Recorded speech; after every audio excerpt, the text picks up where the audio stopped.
नमस्कार प्रिय विद्यार्थियों, GK by Sanjay sir YouTube channel पे मैं आपका अपना संजय सर आपका बहुत बहुत स्वागत करता हूं। तो आपको पता होगा हमने डेली एक सीरीज शुरू की हुई, एक श्रृंखला पढ़ रहे हैं हम जीके की, हरियाणा जीके, इंडिया जीके, साथ साथ में कर रहे हैं। एक दिन हरियाणा जीके की क्लास होती है, एक दिन इंडिया जीके की। आज से हम इसमें एक और नया आयाम जोड़ रहे हैं, हिंदी भी शुरू कर रहे हैं। हिंदी में पहला टॉपिक हम संधि करेंगे। आप कहोगे सर वर्णमाला से शुरू करवाना था, तो मैं ये मान के चलता हूं कि आप वहां तक नॉलेज रखते होगे, लेकिन फिर भी करवा देंगे कि वीडियो उस पर भी बना देंगे, बिल्कुल जीरो लेवल से भी आपको पढ़ा देंगे। लेकिन मैं कंपटीशन एग्जाम में लगभग 10 या 15 नंबर की एसएससी में हिंदी पूछी जाती है, 15 नंबर की हिंदी आती है। 15 नंबर में से 2 या 3 क्वेश्चन आपको संधि से देखने को मिलते हैं, ठीक है। इसीलिए ये टॉपिक मैंने सबसे पहले चुना है कि संधि सबसे पहले करें, क्योंकि बच्चों का कहना होता है संधि सबसे गंदी समाज कर दे नाश, ऐसा मानना है। लेकिन अगर हम इस तरीके से पढ़ेंगे कि आपको ऐसा महसूस ही नहीं होगा कि इतने मुश्किल टॉपिक को हमें पढ़ रहे हैं, ठीक है। एक बार मैं देख लेता हूँ सही वीडियो, आप कमेंट करके बताएं क्या वॉइस सही आ रही है, क्या वीडियो की क्वालिटी सही है, बोर्ड आपको अच्छे से दिखाई दे रहा है, आप बताएं, ठीक है। कमेंट मैं नहीं पढ़ पाऊंगा भाई, क्योंकि फोन एक ही है मेरे पास जिससे चल रहा है। तो कमेंट करते रहें आप जल्दी से जल्दी, ठीक है।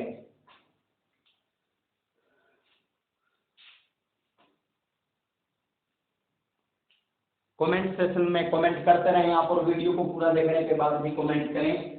तो शुरू कर रहे हैं क्लास को। संधि की परिभाषा देखेंगे।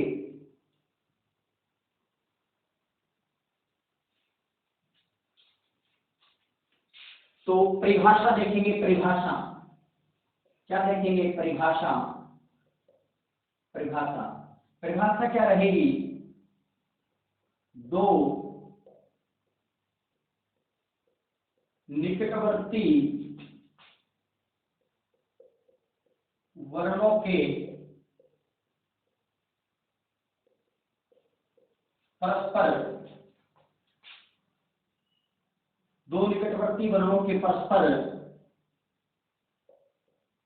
मेल से होने वाले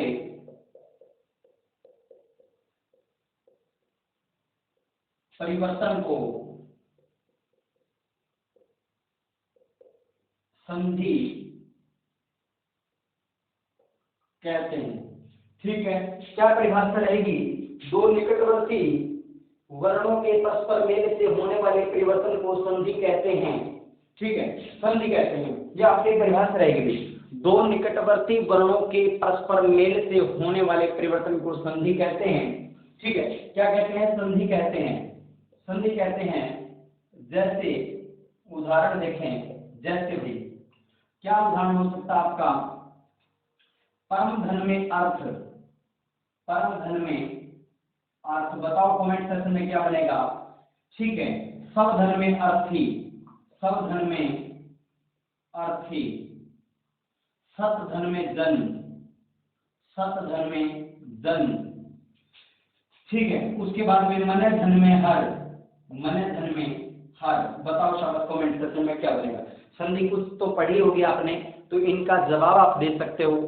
परम धन में अर्थ, सब धन में अर्थी, सत धन में जन, मन धन में हर। 2 निकटवर्ती वर्णों के परस्पर मेल से होने वाले परिवर्तन को संधि कहते हैं। परिभाषा आपको याद रहे ना रहे, लेकिन मैं आपको ये तो जो आपको किताबों में मिलेगी वो परिभाषा है। 2 निकटवर्ती वर्णों या 2 निकटवर्ती ध्वनियों के मेल से होने वाले परिवर्तन को संधि कहते हैं, ठीक है। भाषा की लघुत्तम इकाई आपको पता है ध्वनि, वर्ण है। वर्णों का समूह शब्द कहलाता है। 2 निकटवर्ती वर्णों के परस्पर मेल से होने वाले परिवर्तन को संधि कहते हैं। जैसे परम धन में अर्थ, परमार्थ क्या बनेगा? बताओ शाबाश। परम धन में अर्थ क्या बनेगा? परमार्थ। सब धन में अर्थी, सवार्थी। सत धन में धन, सदन। मन धन में हर, मनोहर, मनोहर, ठीक है। अब ये कैसे मेल हुआ, कैसे परिवर्तन हुआ, आपको एक बार समझ में नहीं आएगा, लेकिन धीरे धीरे अगर हम करेंगे तो बिल्कुल समझ में आ जाएगा। ठीक है, कहाँ परिवर्तन हुआ, क्या यहाँ पर अर्थ में कोई परिवर्तन हुआ है, क्या पर में कोई परिवर्तन नहीं हुआ है, मैं और ए में परिवर्तन देखने को आपको मिला होगा। यह माँ हो गया, सब धन्यवार्थी रसी आपका वैसा का वैसा रहा, सब आपका वैसा का वैसा रहा, यहाँ पर वाह हो जाता है, वे का वे में ए है और आगे ए मिलके आ हो जाता है। ये कैसे होगा आगे समझ में आएगा। यहाँ पर धन ऐसा कैसा रहता, यानी कि निकटवर्ती का मतलब क्या है, जो बीच में आपको प्लस का निशान दिखाई दे रहा है, इसको हिंदी में बोलते हैं धनात्मक चिन्ह। ठीक है, धनात्मक चिन्ह आप मैथ के अंदर, गणित के अंदर भी पढ़ते होंगे ना, प्लस को क्या बोलते हैं, प्लस माइनस पढ़ते हो ना, प्लस हिंदी में धनात्मक बोलते हैं, माइनस को ऋणात्मक बोलते हैं। तो ये धनात्मक चिन्ह के बिल्कुल इस ओर देखना है, संधि किन में होगी, बिल्कुल इस में। समास शब्दों का मेल है, संधि वर्णों का मेल है। ठीक है, ये आपको पता होना चाहिए। दो निकटवर्ती वर्णों के परस्पर मेल से होने वाले परिवर्तन को संधि कहते हैं, जैसे ये आपको मैंने बताया। अगली बात,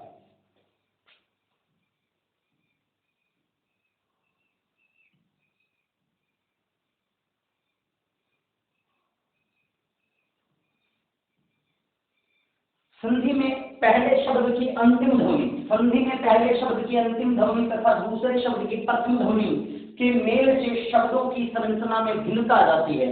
संरचना मतलब बनावट में क्या आ जाती है, भिन्नता आ जाती है।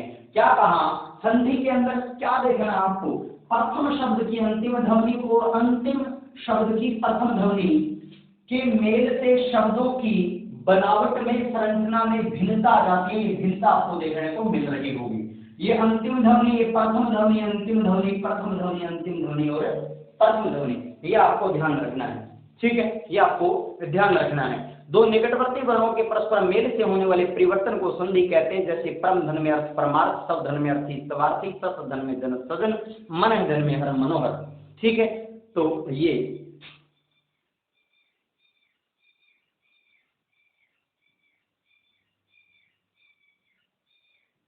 वीडियो की क्वालिटी और बढ़ा देता हूँ थोड़ी मैं आपके लिए, और साफ कर देता हूँ थोड़ा। ठीक है, तो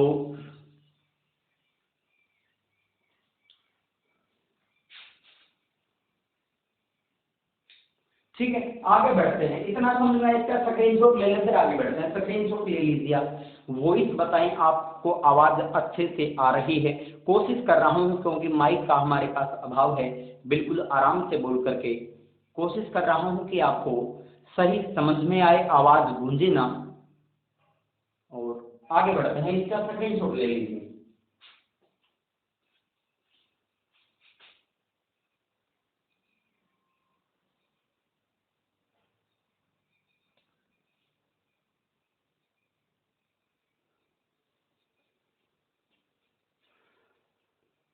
आगे बढ़ते हैं, देखिएगा। इसके बाद में संधि और संयोग में फर्क पता होना चाहिए आपको। संधि और संयोग में क्या अंतर होता है, ये आपको पता होना चाहिए।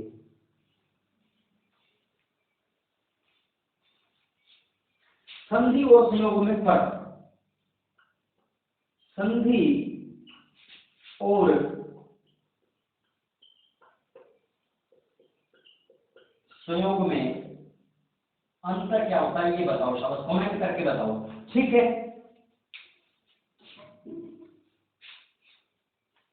बताओ, संधि और संयोग में अंतर बताना है, आप जल्दी से कमेंट सेक्शन में बताओ भाई, संधि और संयोग में क्या अंतर होता है।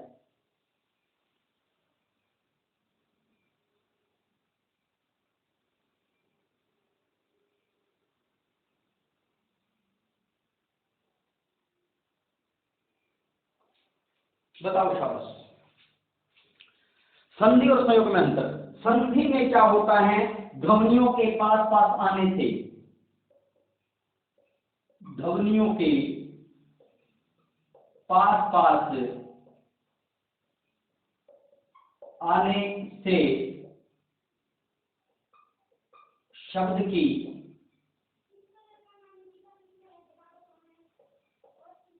संरचना में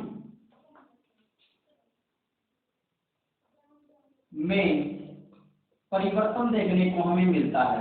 क्या देखने को मिलता है, परिवर्तन देखने को मिलता है। क्या देखने को मिलता है, संरचना में परिवर्तन देखने को मिलता है, लेकिन संयोग में इसका उल्टा होता है। ध्वनियों के पास पास आने से, ध्वनियों के पास पास आने पर मूल शब्द में कोई परिवर्तन नहीं होता। मूल क्या कहेंगे, जो शब्द बनेगा, ठीक है, पर शब्द में कोई परिवर्तन नहीं होता, पर बनने वाले शब्द में कोई परिवर्तन नहीं होता। ध्वनियों के पास पास आने से शब्द की संरचना में परिवर्तन तो हो गया तो वो क्या है, संधि है, और परिवर्तन नहीं हुआ तो क्या है, संयोग है। उदाहरण देखते हैं।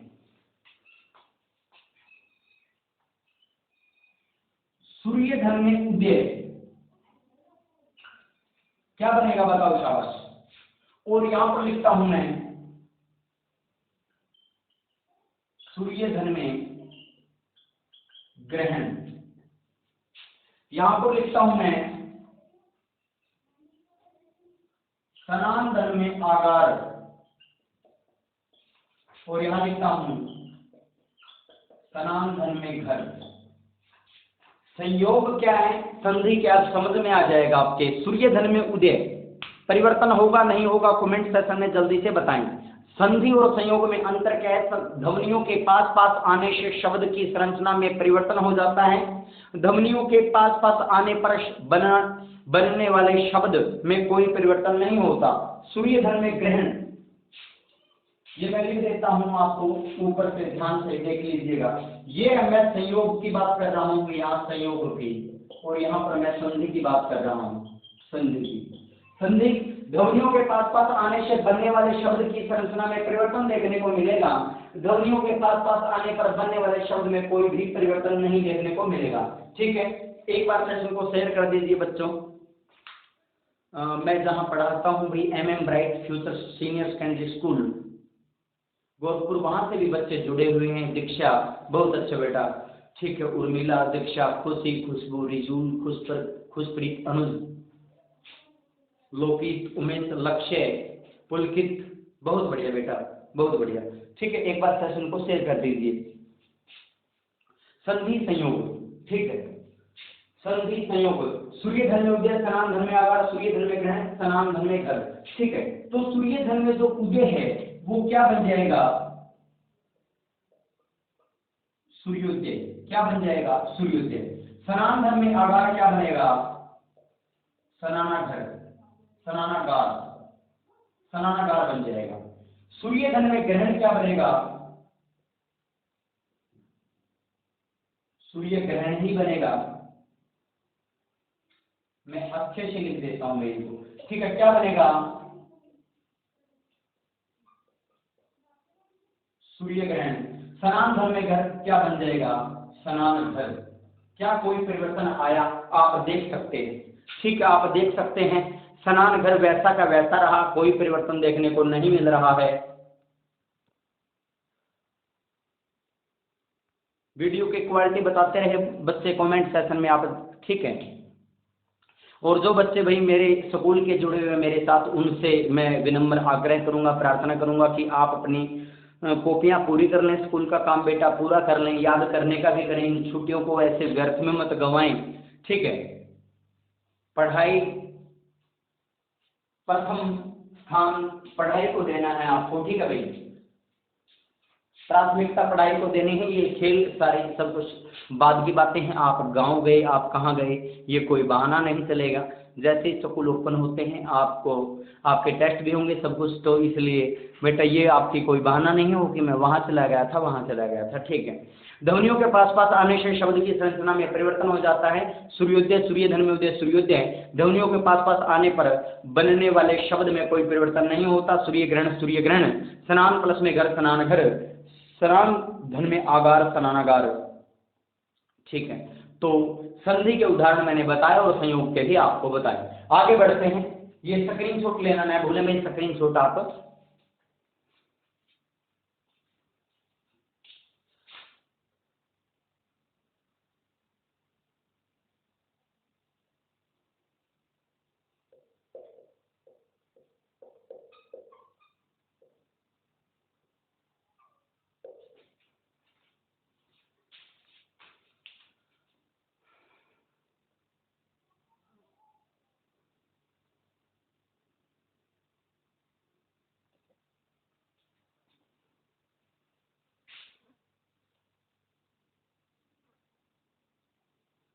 जो क्लास चल रही है आपकी, इसकी पीडीएफ जो भी पीपीटी तैयार हो रही है वो आपको पहुंचा दी जाएगी ग्रुप में, ठीक है भाई।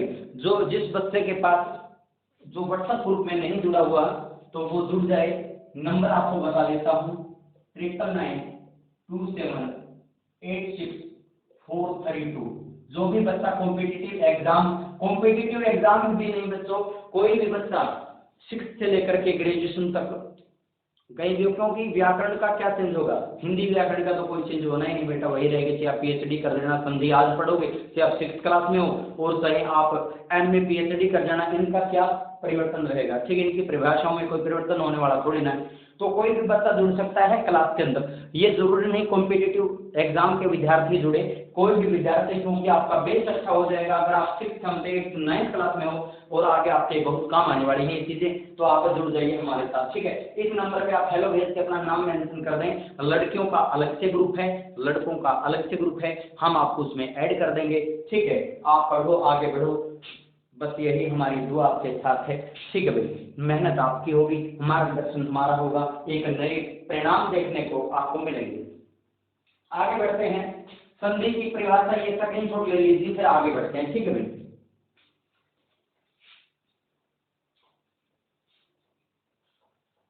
अब आप कहोगे सर ये संधि हमें कुछ समझ में नहीं आ रहा, कौन सी ध्वनि के में कैसा परिवर्तन, ठीक है। तो अब आपको मैं बताऊंगा, दिल थाम के बैठे आप। अब परिभाषा आपकी वास्तव में शुरू हो, ठीक है। परिभाषा अब जो बताऊंगा उसको ध्यान से सुन लेना, ठीक है भाई, ध्यान से सुन लेना।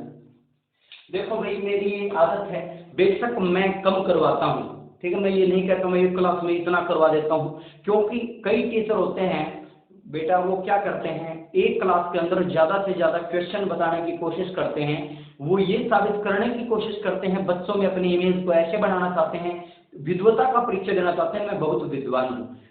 ऐसा कुछ भी नहीं बेटा, कोई भी विद्वान नहीं होता, कोई कमजोर नहीं होता, सभी सीख रहे हैं, ठीक है। ये जो जीवन है ये एक मंच है, यहाँ पर हर कोई आता है, अभिनय करके चला जाता है। अनेक कलाओं में, भिन्न भिन्न कलाओं में लोग निपुण होते हैं, ठीक है, अलग अलग क्षेत्र चुनते हैं लोग। तो मेरा तो यही मानना है, जितना पढ़ा जाए अच्छे से पढ़ा जाए, ये जरूरी नहीं एक दिन में बहुत ज्यादा कर लिया जाए, लेकिन कर बेशक कम लिया जाए, कर पक्का लिया जाए, ये हमारा मानना है, ये हमारा ध्येय रहता है। परिभाषा क्या है,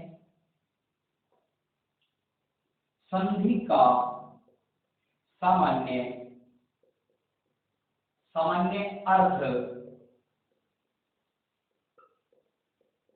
होता है मिलना या जुड़ना,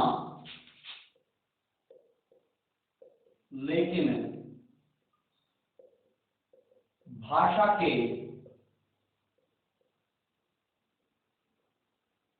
अध्ययन में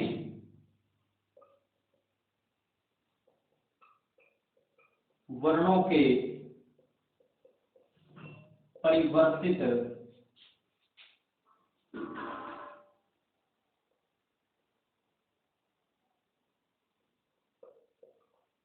मेल को संधि कहते हैं, अर्थात दो वर्णों के पास पास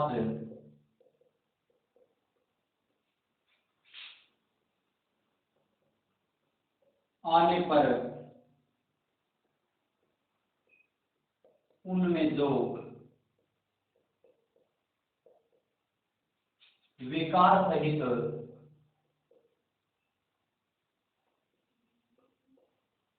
मेल होता है वही संधि है। ध्यान से देखें इस परिभाषा को बेटा, संधि का सामान्य अर्थ होता है मिलना या जुड़ना, लेकिन भाषा के अध्ययन में वर्णों के परिवर्तित मेल को संधि कहते हैं, अर्थात दो वर्णों के पास पास आने पर उनमें जो विकार सहित मेल होता है वही संधि है। संधि का सामान्य कहता है देसी भाषा में जो आप क्या करा उसका मतलब क्या बेटा, मिलना है जुड़ना, दो चीजों का मिलना। मिल क्या रही है, दो ध्वनियां मिल रही हैं, धनात्मक निशान के उस और इस और दो ध्वनियां मिल रही हैं, उनका मिलना है जुड़ना संधि है। लेकिन भाषा के अध्ययन में वर्णों के परिवर्तित मेल को संधि कहते हैं, अर्थात दो वर्णों के पास पास आने पर उनमें जो विकार सहित मेल होता है वही संधि है। अब कैसा मेल कैसा विकार ये भी आपको बताऊंगा, ठीक है। ये देखिएगा ध्यान से, मैं बोर्ड को देख लेता हूं कितना ये सही है, यहाँ लिख लेंगे हम, ठीक है। उदाहरण उदाहरण हम यहाँ लिखेंगे अभी, उदाहरण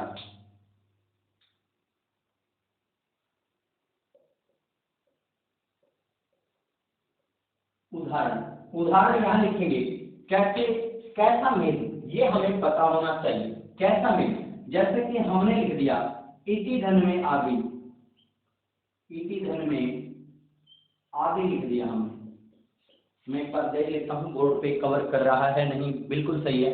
इति धन में आदि क्या देख लिया हमने, इति धन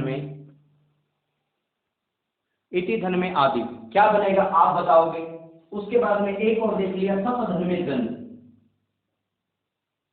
सप धन में जन। उसके बाद में एक और देख लिया निधि धन में आकार। बताओ सर क्या बनेगा इनका, ये आप बताओ।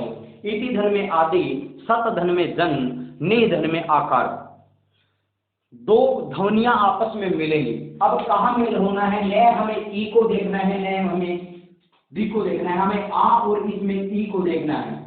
इनमें परिवर्तन होना है, इनका ही मेल होना है। यहाँ तय और जैव में इनको देखना है, ली और आ को इसको देखना है, ठीक है। देखो इति धन में आदि का बन जाएगा इत्यादि, सत धन में जन का बन जाएगा सदन, निध धन में आकार का बन जाएगा निराकार, निध धन में आकार का क्या बन जाएगा, निराकार बन जाएगा। उदाहरण क्या है, संधि का सामान्य अर्थ होता है मिलना या जुड़ना, लेकिन भाषा के अध्ययन में वर्णों के परिवर्तित मेल को संधि कहते हैं, अर्थात दो वर्णों के पास पास आने से उनमें जो विकार सहित मेल होता है उसे हम क्या कहेंगे,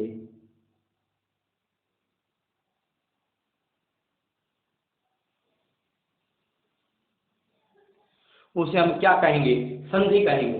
संधि का सामान्य अर्थ होता है मिलना या जुड़ना, लेकिन भाषा के अध्ययन में वर्णों के परिवर्तित मेल को संधि कहते हैं, अर्थात दो वर्णों के पास पास आने पर उनमें जो विकार सहित मेल होता है वही संधि है। इति धन में आदि, यहाँ पर हमने न ई को देखना है न डी को देखना है, सिर्फ ई और आ को देखना है इत्यादि। इसका क्या हो गया, ये बन गया, ठीक है। तय और तय किसमें बदल गया, में कैसे बदला क्यों बदला, ये तो हम जब एक एक इसके उदाहरण देखेंगे, एक एक सूत्र के बारे में पढ़ेंगे तब आपको पता चलेगा। नि धन में आकार का क्या बन गया, निराकार बन गया, ठीक है। तो ये आपका क्या रहा।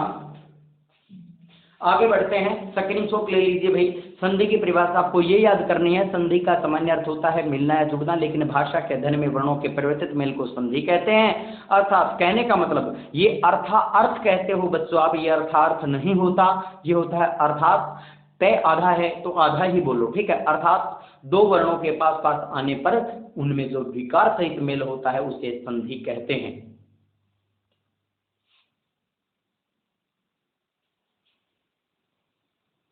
पीडीएफ आपको मिल जाएगी, वैसे भी आप कॉपी पेन लेके बैठा करो भाई क्लास में, लेकिन फिर भी मैं पीडीएफ की टेंशन नहीं लेनी है आपको, पीडीएफ में इसकी पहुंचा दूंगा आपके पास,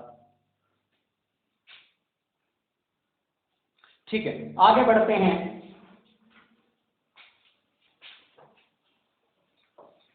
अब कैसे समझ में आए आपको कि कैसा मेल कैसा परिवर्तन, ये भी बहुत महत्वपूर्ण हो जाता है। कैसे समझाऊं आपको, मैं तो अभी समझा दो, ठीक है। आपको ये मान के चलो,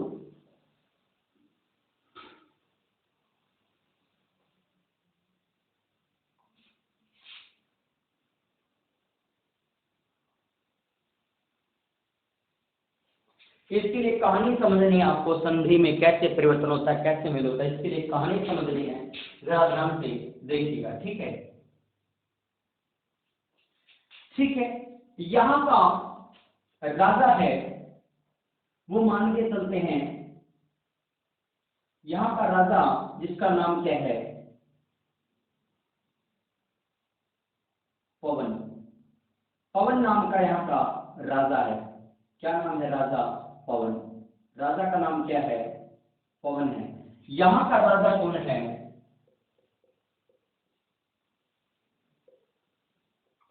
राजा भव्य।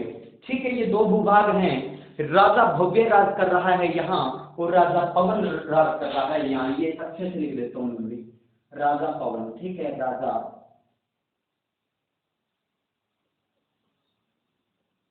ठीक है। मान के चलते हैं ये कौन सा है? ये फतेहाबाद है, और ये क्या है? हिसार। ये क्या है? हिसार है। हिसार पर राजा कौन कर रहा है? राजा भव्य। मान के चलते हैं काल्पनिक कहानी है संधि की परिभाषा को समझाने की, और इसका भव्य का हिसाब से कोई ताल्लुकात, कोई संबंध नहीं है, न कोई मैं व्यक्ति भी विशेष पर कमेंट कर रहा हूँ। ठीक है, राजा पवन फतेहाबाद का शासक है, राजा भव्य हिसार का शासक है, ऐसा मान के चलते हैं। ठीक है, हिसार को मान के चलते हैं, इसका जो एरिया है वो 3,983 वर्ग किलोमीटर है। ठीक है भाई, एरिया 3,983 वर्ग किलोमीटर है। ओरिजिनल है बेटा ये 2,538, इसका 3,983 किलोमीटर स्क्वायर। ये जीके के क्वेश्चन भी हैं आपके। ठीक है, जीके में याद कर लेना। फतेहाबाद का क्षेत्रफल अगर पूछ लिया जाए 2,538 वर्ग किलोमीटर, हिसार का पूछ लिया जाए 3,983 किलोमीटर। यहाँ पर हम वर्ग किलोमीटर में नहीं देखेंगे, यहाँ पर हम आसान करेंगे। ठीक है, आसान करेंगे, आसान भाषा में, क्योंकि हम हिंदी पढ़ रहे हैं, आसान भाषा में समझेंगे इसको। ठीक है, तो मान के चलते हैं ये 1,000 एकड़ भूमि पर राज कर रहा है, इसका साम्राज्य 1,000 एकड़ भूमि पर फैला हुआ है। इसका जो साम्राज्य है वो 5,000 एकड़ भूमि पर फैला हुआ है। इसके पास जो है वो मान के चलो 500 सैनिक इसके पास हैं। अब इसकी भूमि ज्यादा तो साम्राज्य भी बड़ा, तो इसको ज्यादा सैनिकों की आवश्यकता होगी। इसके पास मान के चलते हैं कितने सैनिक हैं? इसके पास जो सैनिकों की संख्या है वो 3,000 है। कितने हैं? 3,000। 3,000 क्या है? 3,000 क्या है? सैनिक हैं। 3,000 सैनिक है इसके पास। इसके पास 500 सैनिक, इसके पास 3,000, इसके पास 1,000 एकड़ भूमि पर राज कर रहा है, ये 5,000 एकड़ भूमि पर राज कर रहा है। आगे क्या होता है? कहानी बहुत इंटरेस्टिंग है। अब क्या होता है, पहले प्राचीन काल के अंदर राजा लोग अपना अपना साम्राज्य का विस्तार करने के लिए लड़ते रहते थे, एक दूसरे राजा के साथ युद्ध करते रहते थे। ठीक है, तो भव्य के मन में मनसा जगी, ठीक है, लालसा जगी कि मैं इस पर राज कर लूं, इस साम्राज्य को अपने में मिला लूं, किसको? फतेहाबाद को। तो इसने क्या किया? अपना राजदूत, ऐसे युद्ध नहीं करते थे पहले, राजदूत भेजते थे संधि पत्र लेकर के, भी ऐसी ऐसी बात है, हमें मिलना चाहो तो मिल लो, वरना अन्यथा युद्ध करेंगे। तो इसने एक राजदूत को भेजा। ठीक है, ठीक है, कौन सा राजदूत? राजदूत को भेजा जिसका नाम था गणपत सिंह। गणपत सिंह को इसने कहां भेज दिया? पवन के पास भेज दिया। किसने भेज दिया? भव्य ने। गणपत सिंह नाम के राजदूत को किसने भेज दिया? भव्य ने। किसके पास भेज दिया? पवन के पास भेज दिया। अब गणपत ये गया तो ये कहता है कि पहले आतिथ्य सत्कार किया, पवन ने इसका आओ जी, बैठो जी, पधारो जी। ठीक है, कैसे आने हुए? तो कहते हैं बताएंगे। शाम का समय था, आराम से बैठ करके बढ़िया शाम का इन्होंने भोजन इसको करवाया, और फिर सो जाते हैं। सुबह उठते हैं और फिर बताते हैं कि संधि पत्र लेके आया हूं मैं राजा की ओर से, राजा ने भव्य ने भेजा है, ये संधि की शर्तें हैं, आप मान लीजिए। बोले क्या शर्तें हैं बताओ? बोले वो कहता है आपका साम्राज्य हमें मिला लीजिए, अगर आप मिलाते हो तो इस भूमि पर आपका राज बना रहेगा, या आपके सैनिक सुरक्षित होंगे। कल को मान लो जींद रियासत या सिरसा रियासत या रोहतक या रेवाड़ी रियासत के साथ हमारा युद्ध होता है तो आपके सैनिकों को हमारे साथ भेजना पड़ेगा। दूसरी शर्त यह है कि आप यहाँ के राजा बने रहोगे, लेकिन भूमि से जो कर आता है, लगान आता है, टैक्स आता है, उसका कुछ हिस्सा हमें देना होगा। ये कहता है, सोच करके बताऊंगा। 1 हफ्ते का टाइम दे दिया गया। ठीक है, अगले ही दिन इसने दरबार बुला लिया, सभी अपने जितने भी मंत्रिमंडल के सदस्य थे सभी को बुला लिया और ये रखा प्रस्ताव कि ऐसे ऐसे भाई राजा भव्य ने राजदूत गणपत सिंह को भेजा था, वो ये संधि पत्र लेके आए, अब क्या किया जाए, युद्ध किया जाए या मिल लिया जाए। तो गणपत जी कहते हैं भाई या तो आप ये सब स्वीकार कर लें, 1 हफ्ते का टाइम है, या फिर युद्ध होगा। ठीक है, हमारे भव्य ने ऐसे कह के भेजा है, राजा भव्य ने। तो क्या कहता है, ये आपस में जो मंत्री थे उनसे बात करता है कि क्या किया जाए। तो सब कुछ बात करने के बाद कोई नतीजा ये नहीं निकाल पा रहा था। फिर इसकी पत्नी से और सोचता है कि राय ले ली जाए। अपनी पत्नी से राय लेता है तो इसकी पत्नी कहती है कि राजन मिलना ही अच्छा रहेगा, क्योंकि कहते हैं ना, आप मरे जग परले, जब आप ही मर गए तो जग से जान है तो जान है। इसकी पत्नी ने इसको समझाया कि आप जिंदा रहोगे तो कुछ कर पाओगे, अगर मारे गए, अगर हम युद्ध करते हैं, कहाँ उसके 3000 सैनिक, कहाँ हमारे 500 सैनिक, हम भी मारे जाएंगे, हमारे सैनिक भी मारे जाएंगे, फिर क्या फायदा होगा, इससे अच्छा यहाँ बने रहेंगे। अरे कर ही तो देना है, दे देंगे, क्या फर्क पड़ता है, युद्ध वैसे तो होगा ही नहीं, होगा तो कभी सैनिकों को भेजना, भेज देंगे बोले। तो इसने क्या कर ली, इससे संधि कर ली। अब जब ये संधि करेगा तो बेटा अगर किसी रियासत के साथ इसका युद्ध होगा तो कितने सैनिक जाएंगे युद्ध में करने के लिए, इसके थे 500 सैनिक, इसके थे 3000 सैनिक, दोनों मिलेंगे तो कितने सैनिक हो जाएंगे, दोनों के मिलने पर कितने सैनिक हो जाएंगे, बताओ शास्त्र में कितने सैनिक हो जाएंगे, 3500। इसके थे 1000 एकड़, इसकी भी 5000 एकड़ भूमि, टोटल भूमि कितनी कहलाएगी, वैसे ही काउंट में कितनी आ जाएगी, तो कितनी भूमि हो जाएगी ये 5000 और 1000 कितनी हो गई, 6000 एकड़ भूमि। ठीक है, 6000 एकड़ भूमि हो गई। और ये सैनिक कितने हो गए, ये हो गए आपके सैनिक। ठीक है, 6000 एकड़ भूमि हो गई और सैनिक कितने हो गए, 3500। इतना ही हुआ क्या, 3, मैथ्स थोड़ा कमजोर है भाई, देख लेना, थोड़ा गलती हो जाए तो कमेंट सेक्शन में भी बता देना, कोई दिक्कत नहीं है। ठीक है, 1000 एकड़ भूमि, 5000 एकड़ भूमि, 6000 एकड़ भूमि। ठीक है, इनके मिलने से क्या हो गई, 6000 एकड़ भूमि हो गई। तो जब ये मिले, आप एक बात बताएं, संधि में क्या है, 2 ध्वनियां मिलकर के, 2 वर्ण मिलकर के, निकटवर्ती वर्ण मिलकर के एक नया शब्द बनाते हैं।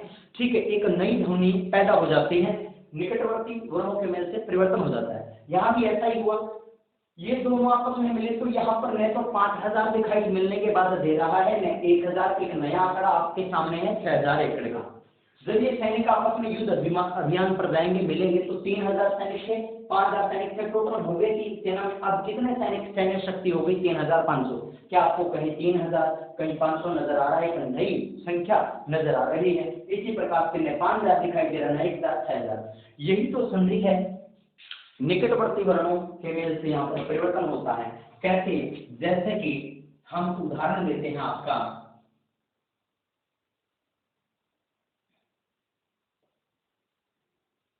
प्रसन्न में उत्तर, देखिएगा प्रसन्न धन में उत्तर, प्रसन्न धन में उत्तर का उदाहरण लिया हमने। ठीक है, प्रसन्न धन में उत्तर का उदाहरण लिया तो क्या बन जाएगा आपका, क्या बन जाएगा बताओ, बनेगा कैसे, क्यों बनेगा, वो तो जब नियम पढ़ेंगे तब पता चलेगा। अब बेटा इतना ही समझो कि संधि में परिवर्तन से कैसे शब्द बनते हैं। तो ये शब्द बन जाएगा आपका प्रश्नोत्तर। क्या शब्द बन जाएगा, प्रश्नोत्तर।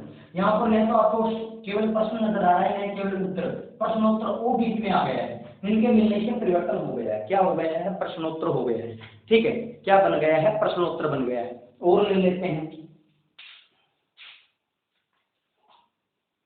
अच्छा, और हम लेते हैं भाई सुधन में आगत। क्या लेते हैं, सुधन में आगत, सुधन में आगत। कमेंट सेक्शन में बताओ क्या बनेगा भाई, सुधन में आगत का क्या बनेगा, कमेंट सेक्शन में जल्दी से बताएं आप। सुधन में आगत का क्या बन जाएगा, स्वागत बन जाएगा। क्या बन जाएगा, स्वागत बन जाएगा। न आपको यहाँ आ दिखाई दिया, न आपका उ दिखाई दिया, यहाँ पर वा बन गया। ठीक है, स्वागत क्या बन गया, स्वागत बन गया। कैसे बना, ये यण संधि का उदाहरण है। यण संधि जब पढ़ेंगे तब आपको पता लग जाएगा। प्रश्न धन में उत्तर प्रश्नोत्तर, ये आपका गुण संधि का उदाहरण है। जब गुण संधि पढ़ेंगे आपको पता लग जाएगा। यहाँ मैं ये समझाना चाह रहा था कि संधि में परिवर्तन होता है कैसे है। ठीक है, निकटवर्ती वर्णों के संधि की परिभाषा। ठीक है, प्राचीन काल में राजा लोगों में संधि, संधि का अर्थ क्या बताया था मैंने, मिलना या जुड़ना, मिलना या जुड़ना। प्राचीन काल में राजा लोगों के मध्य क्या होती थी, संधि होती थी। वही बात है, यहाँ पर वर्णों की संधि हुई। प्राचीन काल में राजा लोगों में संधि होती थी, वहां पर परिवर्तन देखने को मिलता है। ठीक है, राजा पवन फतेहाबाद का राजा भव्य, तो ये आपको देखने को मिला। ठीक है,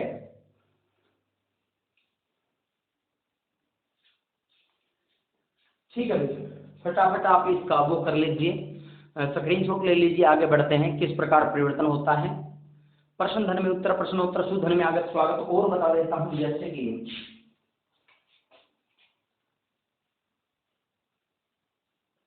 सदा धन में एव क्या बन जाएगा, सदैव, सदैव बन जाएगा, सदैव, सदैव, सदा धन में सदैव बन गया। उसके बाद में और देख सकते हो आप, ने धन में अन, गई धन में अक देख सकते हो। गई धन में अक क्या बन जाएगा, क्या बन जाएगा बताओ शाबाश।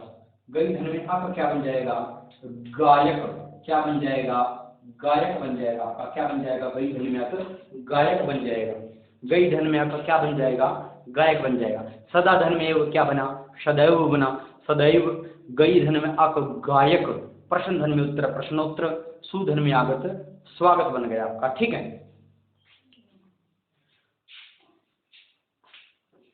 तो आज हमने संधि की परिभाषा देखी है। राजा पवन, राजा भव्य, मिलना जुलना, ये सारी एक काल्पनिक कहानी थी, काल्पनिक घटना थी। बस सिर्फ आपको समझाने के लिए कि संधि वर्णों का मेल होता है, किस प्रकार निकटवर्ती वर्ण आपस में मिलकर के एक नया शब्द का निर्माण करते हैं। ठीक है, मिलना या जुड़ना संधि का अर्थ है। भाषा के अध्ययन में वर्णों के परिवर्तित मेल को संधि कहते हैं। दो निकटवर्ती वर्णों के मेल से होने वाले परिवर्तन को संधि कहते हैं। संधि और संयोग में क्या फर्क है, संधि में जहाँ ध्वनियों के पास पास आने से शब्द की संरचना में भिन्नता आ जाती है, वहीं संयोग में ध्वनियों के पास पास आने से भी शब्द की संरचना में भिन्नता नहीं आती है। जैसे कि संधि के उदाहरण क्या थे, सूर्य धन में उदय सूर्योदय, और संयोग का सूर्य धन में ग्रहण सूर्य ग्रहण। स्नान धन में आगार स्नानागार संधि है, और स्नान धन में घर स्नान घर संयोग है। ठीक है, तो ये आप ले लीजिए एक बार।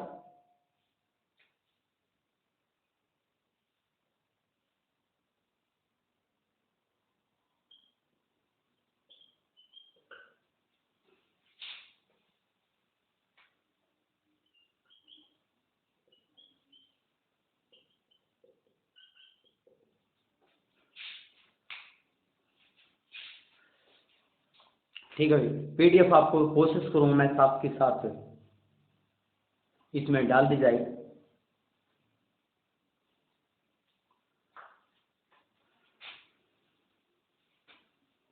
तो एक बार स्क्रीनशॉट ले सकते हो, फिर आगे बढ़ते हैं। तो संधि कितने प्रकार की होती है ये और देख लेते हैं हम। संधि कितने प्रकार की होती है, कल उसके हम आगे स्वर संधि के करेंगे, कितने पार्ट होते हैं, संधि कितने प्रकार के होते हैं ये और देख लेते हैं। ठीक है, आशा करता हूँ स्क्रीनशॉट आपने ले लिया होगा।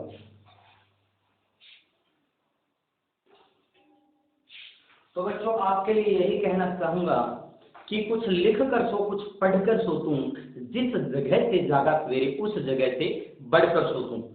मेहनत करते रहिए, कोशिश करो हल निकलेगा, आज नहीं तो कल निकलेगा। मेहनत करो हल निकलेगा, आज नहीं तो कल निकलेगा। अर्जुन के तीर सा साधो निशाना, मरु सथल में भी जल निकलेगा। कोशिश करो कुछ कर गुजरने की मेरे प्रिय विद्यार्थियों, जो आज थमासा है वो कल चल निकलेगा। कोशिश करो हल निकलेगा, आज नहीं तो कल निकलेगा। अर्जुन के तीर सा साधु निशाना, मरु सथल में भी जल निकलेगा। तो मेरे ख्याल से वीडियो काफी लंबी हो गई है, आज के लिए इतना ही पढ़ेंगे आज हम। ठीक है, कमेंट करके बता दीजिए आप आगे भी करना है तो। ठीक है, हाँ, लेकिन हम बिल्कुल ये जरूर देख लेंगे संधि के कितने प्रकार होते हैं। तो संधि कितने प्रकार की होती हैं, तीन प्रकार के होते हैं। कितने प्रकार के होते हैं? संधि के कितने भेद हैं? तीन भेद हैं, ठीक है। संधि के कितने भेद हैं? तीन भेद हैं। ये हम तीनों भेद कर ही लेते हैं। संधि के कितने भेद हैं? तीन भेद हैं। संधि के कितने भेद हैं प्रिय विद्यार्थियों? तीन भेद हैं संधि के, ठीक है।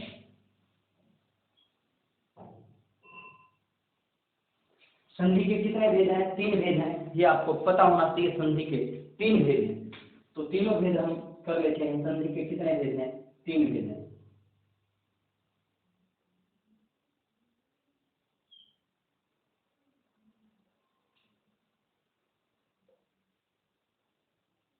कौन कौन से हैं? संधि तीन भेद होते हैं। सवर संधि,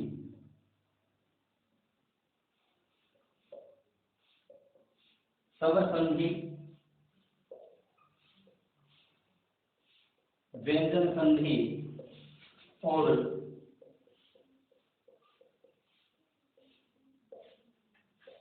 विसर्ग संधि। कौन कौन सी? सवर संधि,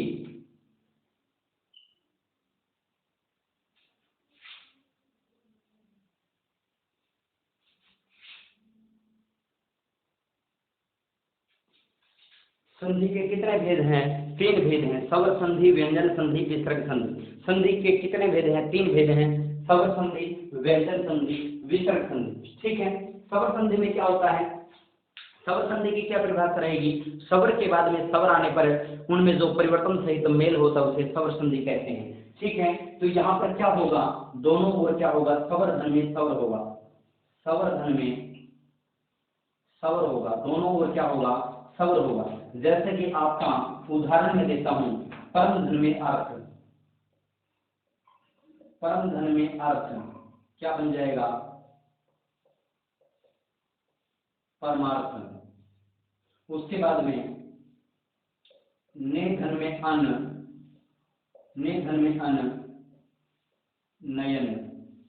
उसके बाद में आपका हो जाएगा महाधन में ऋषि, महाधन में ऋषि, महर्षि, ठीक है। सवर धन में सवर होगा, कौन सी संधि होगी? सवर संधि होगी। उसके बाद में आगे देखते हैं व्यंजन संधि, ठीक है। व्यंजन संधि में क्या होगा आपके? व्यंजन धन में सवर हो सकता है। क्या क्या हो सकता है? व्यंजन धन में सवर क्या हो सकता है?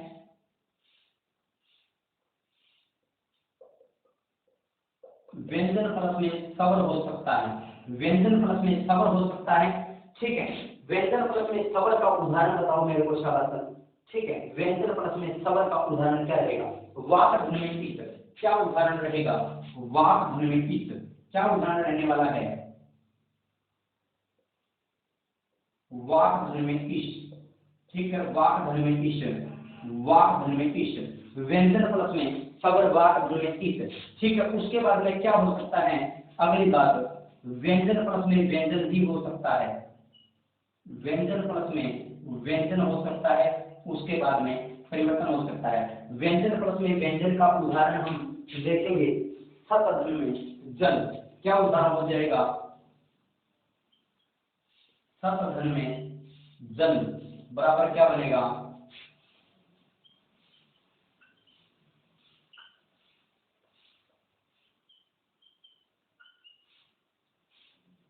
सदन, सतधन में जन क्या बन जाएगा? सदन बन जाएगा। वाक धन में ईश क्या बनेगा? वागी, वागी, ठीक है। उसके बाद में अगली जो बात है आपकी वो क्या हो सकती है? ये ध्यान रखना है यहाँ आपको, ठीक है। यहाँ आपको ये ध्यान रखने वाली बात है। अगली जो बात है वो सवर प्लस में व्यंजन भी हो सकता है, सवर प्लस में व्यंजन भी हो सकता है। क्या हो सकता है? सवर प्लस में व्यंजन, सवर प्लस में व्यंजन कैसे? जैसे कि अनुधन में छेद, अनुधन में छेद क्या बनेगा?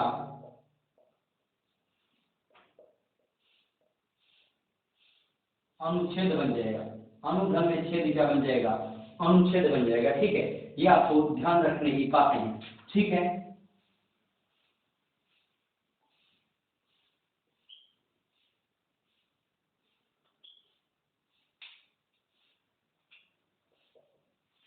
ये ध्यान रखने की बातें हैं। ठीक है बेटा, क्या है, व्यंजन प्लस में स्वर वाक धन में वागीत, व्यंजन प्लस में व्यंजन सत धन में जन सदन, स्वर धन में व्यंजन अनुधन में छेद अनुच्छेद, ऐसे भी ये हो सकता है। उसके बाद में जो विसर्ग संधि है आपकी, तो इसमें क्या रह सकता है, विसर्ग संधि में क्या होगा,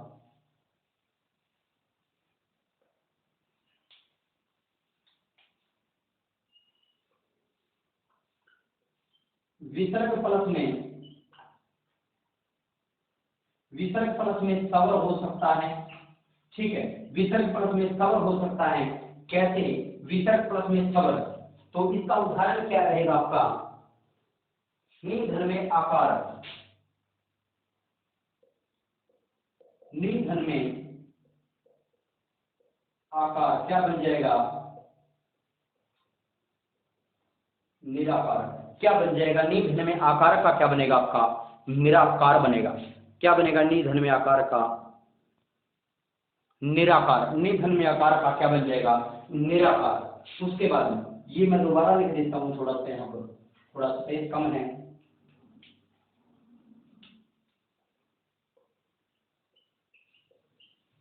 विसर्ग प्लस में स्वर हो सकता है।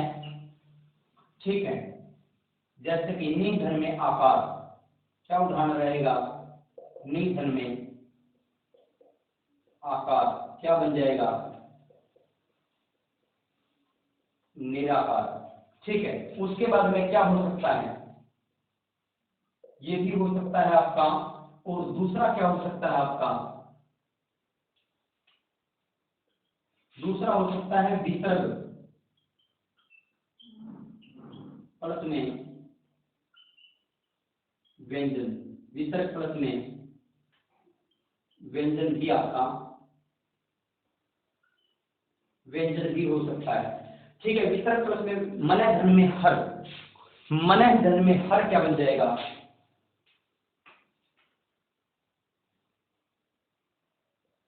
मनय धन में हर बराबर क्या बन जाएगा, मनोहर। ठीक है, नी धन में बल, नी धन में बल क्या बन जाएगा, निर्बल।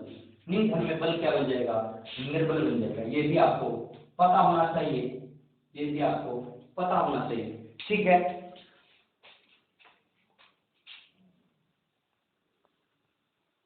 तो आशा करता हूं समझ में आ गया होगा। संधि के कितने भेद हैं, 3 भेद हैं, स्वर संधि, व्यंजन संधि, विसर्ग संधि। हमने क्या देख लिया, स्वर के बाद में, स्वर संधि में क्या होगा, परिभाषा बनेगी, स्वर के बाद में स्वर आने पर उनमें जो परिवर्तन सहित मेल होता है उसे स्वर संधि कहते हैं। परम धन में अर्थ परमार्थ, ने धन में अननयन, महाधन में ऋषि महर्षि, ये सारे किसके उदाहरण हैं, स्वर संधि के। व्यंजन संधि, व्यंजन प्लस में स्वर होना चाहिए, वाक धन में इत क्या बनेगा, वागीत। व्यंजन प्लस में व्यंजन, सत धन में जन सदन, स्वर धन में व्यंजन, अनुधन में छेद अनुच्छेद। ठीक है, ये सारे किसके उदाहरण हैं, व्यंजन संधि के। उसके बाद में विसर्ग संधि में पहले विसर्ग आ सकता है धनात्मक चिन्ह से। विसर्ग आपको पता तो होगा, विसर्ग किसे कहते हैं। ठीक है, ये विसर्ग होता है आपका, किसकी ध्वनि देता है, ये है की ध्वनि देता है। इसको जैसे कि मेरा नाम संजय है तो क्या बोला जाएगा, संजय है। ठीक है, रमेश रमेश है, बालक है। ठीक है, ऐसे बोला जाएगा। ठीक है भैया, तो है की ध्वनि देता है विसर्ग। ये एसएसएलसी ने एक बार क्वेश्चन पूछ लिया था, विसर्ग किसकी ध्वनि उच्चरित करता है, तो है की ध्वनि। ठीक है, स्वर संधि का परिभाषा क्या बनेगी, स्वर के पश्चात स्वर आने पर उनमें जो परिवर्तन सहित मेल होता है उसे स्वर संधि कहते हैं। उदाहरण, परम धन में अर्थ परमार्थ, ने धन में अननयन, महाधन में ऋषि महर्षि।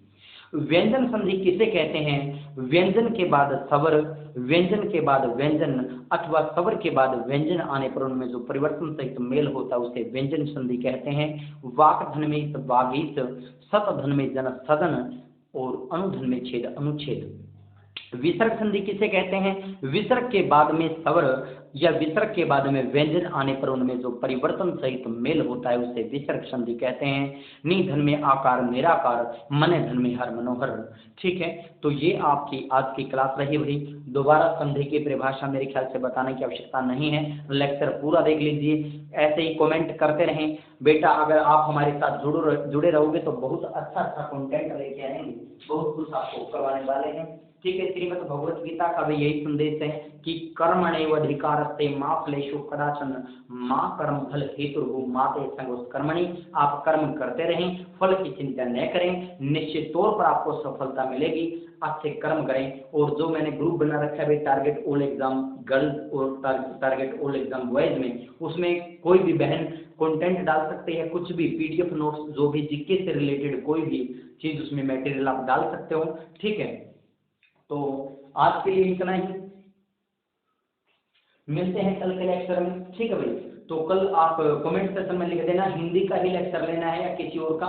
मेरे ख्याल से बस हिंदी पूरी कर लेते हैं हम, या फिर 2 लेक्चर डाल देंगे, हरियाणा जीके की क्लास कर देंगे और एक क्या कर देंगे हम इसकी कर देंगे। वॉइस कैसे आ रही है 1-2 दिन की प्रॉब्लम है, फिर अपना माइक आ जाएगा, फिर कोई दिक्कत रहेगी नहीं। ठीक है, तब तक के लिए वीडियो, मेरे ख्याल से वीडियो की क्वालिटी ठीक है, बढ़िया है मेरे ख्याल से तो। ठीक है, और वॉइस भी मैं कोशिश करता हूँ कि सही आप तक पहुँचे, आराम आराम से बोलता हूँ। अगर तेज बोलूँगा तो कमरा गुंजायमान हो जाएगा भाई।